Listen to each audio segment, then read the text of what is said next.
असलामुअलैकुम। हाँ जी वीरो, क्या हाल चाल? ठीक हो? सब क्लियर है? उम्मीद है तुम भी ठीक होवोगे।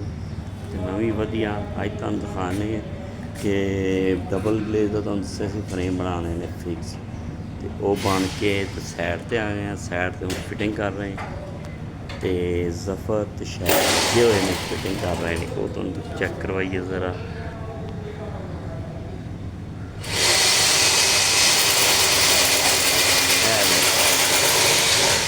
लगे ने जफर उपर ला रहा फिक्स फ्रेमां नूं।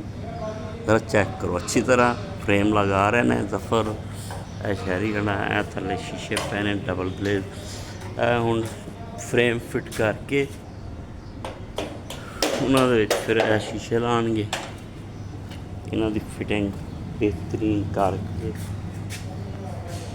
तो फिर तुहानूं दस्सणगे। ठीक हो गया। बस कोठी दे विच काम हो रहा। ठीक है, तुसीं हुण इहदे विच कमेंट च दस्सना कि कैसा काम कर रहा जफर। ठीक है, इहदे विच तुसीं भी अपना कुछ शेयर करा करो, अपनी मालूमात दिया करो काम के बारे। साढ़े यार एलूमीनियम दे ठीक हो रहा नहीं हो रहा। तो हैप्पी टू